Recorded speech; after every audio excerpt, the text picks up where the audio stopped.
Hi, I'm Dr. Gareth Moore, and I'm the author of a large number of puzzle books. So I love solving puzzles, but I don't get to do it that much during my job. But now it's Advent, I thought it would be a great time for me to try out some other people's puzzles. So I'm going to be solving various puzzle Advent calendars. And one I'm particularly excited about is this one. Look at the size of this box. It's the Exit the Game Advent Calendar. Now, Exit the Game make a whole series of little escape room boxes you solve at home, and generally speaking, I think they're excellent. They're good fun, and there's a lot of them as well. But look at the size of this. Another little box of cards. It's a great big substantial box with lots of little sub-boxes to open for each day of Advent, so I'm really looking forward to giving this a go. So all I've done so far is taken a shrink wrap off it, and out pops this little bit of cardboard, a decoder card, a book, a storybook, which is rammed full of text, and a help book, which has the instructions for it, as well as hints for every single day if you get stuck. So it's quite nicely designed in that respect. It's all quite fancy looking, a lot more than I expected, to be honest. So let's start. Right, first thing I'm going to do is I'm going to switch to this overhead view so you can see more clearly what I'm looking at. Right, now this help book includes instructions, and I've had a quick look through, and the first thing you need to do, it says, is cut out the bars on this page, because apparently, I'll just attach this hopefully without ripping it. Yep, success. These thread through this in order to make a decoder card, and the idea is you slide them back and forth because every answer to every puzzle is a 3-digit number.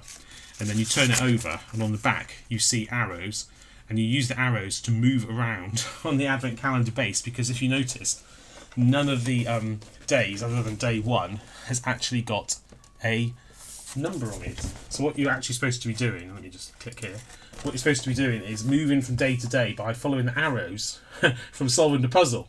So if you solve the puzzle, it gives you the arrow movement to make, so you move to that door, and then you check the combination on it to make sure it matches as well, so you know the puzzle's correct. And this replaces the decoder disc mechanism that they usually have in their games. Right, so the first thing I'm going to do now is cut this out. So this is not very exciting, so I shall speed this bit up. But let's do this. Right, there we go. I've assembled the decoding table, so I can now move everything through and choose a number.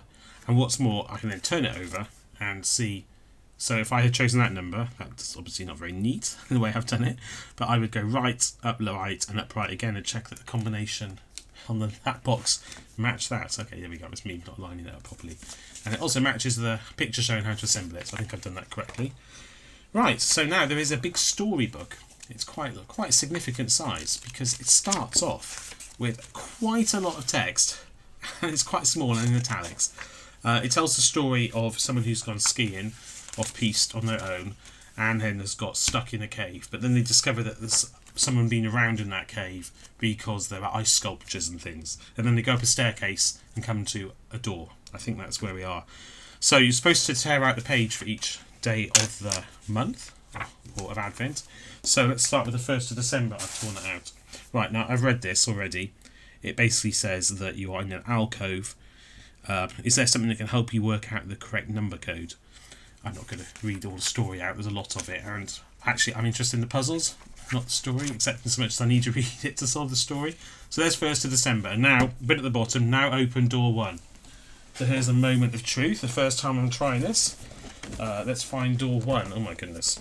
It's at the bottom down here. I can see that I have not planned this very well for filming it, because it is quite hard to get this under here. I'll sort this out for other days. Right, so it's open door 1. Here we go. Oh, hello.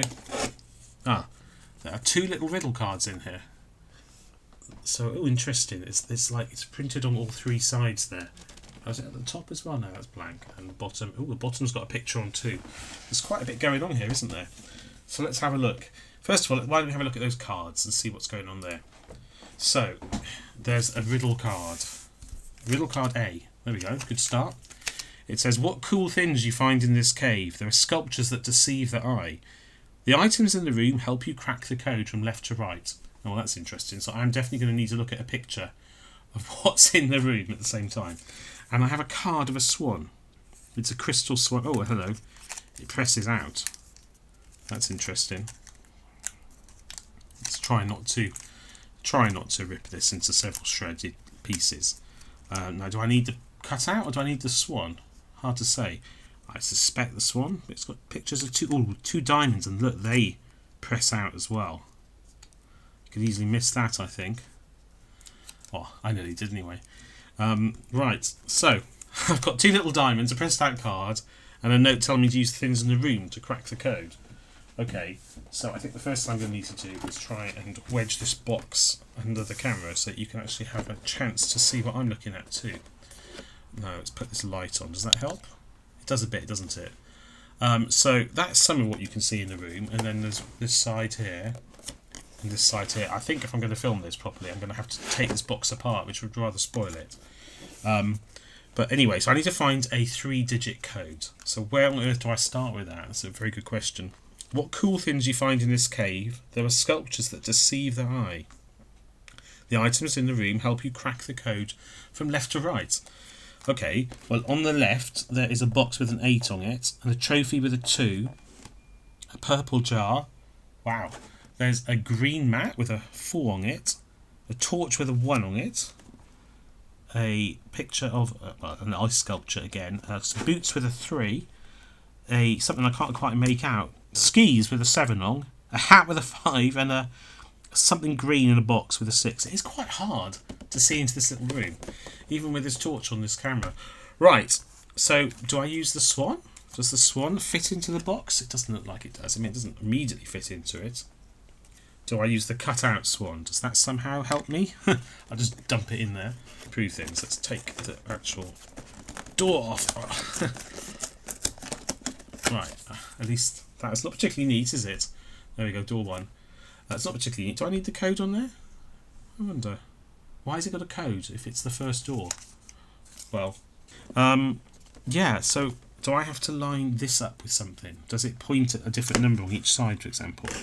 That's one possibility, is it? Does it point at something here? What have I got? I would say no. I mean, the head is covering something. What do I do with those? What do I do with those diamonds I've pressed out? Are they just decorative? They surely aren't. Why would they be there? Why would they be cut out if they didn't need to be? I'm pretty sure my sticking the swan in, pointing at things method is not resulting in much in the way of progress, but it is quite hard to see because I don't have fingers the size of a very small child. So, I have not managed to work out how to solve this room yet. Now what you can do at this point is take a hint.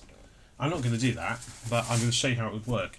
So here's a hint book, and all you do, after you've read the instructions, which are the start of it, you scroll through to the hint page for the day.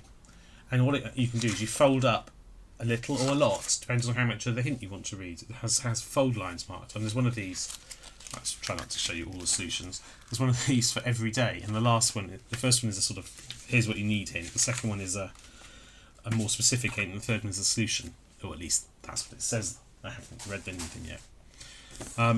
Right, well, I am going to have another look at this puzzle now. So let's have a look. This lid, this is very actually unwieldy. Or perhaps it's only unwieldy because I am trying to stick it underneath this little camera I have here too. That probably isn't helping, to be honest. Let's be honest. So, let's go back here. What do I have? I have a swan, and it has 2 holes in the bottom. The 2 holes don't appear to line up with anything. The swan as a cutout does not exactly line up with the hole for the door. If I look through the swan, do I see anything? Not really. I mean, you see pretty much what I'm seeing. I mean, you can sort of see the 1. But, now look, here's something I've just noticed. I didn't look at these cards closely enough, did I? Because look, let me just turn off this light I was using to light inside the candle. Calendar. God, what's wrong with me? Because look, the diamonds line up with those diamonds, don't they? And then what do I have? Find the red items in the room. That's so much easier than I was making it. Oh my golly. Find the red items in the room. Okay, fine. Left to right. So I've got 8, 1, 5. Fine. It's a really easy puzzle. I mean, it's easy once you know what to do, obviously. 8, 1, 5. And here we go. Right, that's got to be correct. So we're going, let's get the box out. So we're starting here with the open door, and we're going, let's move this so we can see it. Up to the left, that's here. To the left again, and then down to the right. So right next to where we started, in a last minute twist. and we have moon, diamond, and I think that was diamonds until I just broke it off again. Hang on. These moves a bit more easily than the decoding thing. 815. Let's turn that back over. It should be moon, diamond, diamond if we've done it successfully, and we have. Fantastic. Well, there we go. I quite enjoyed that. That is day one. This box is so big it completely obstructs my head.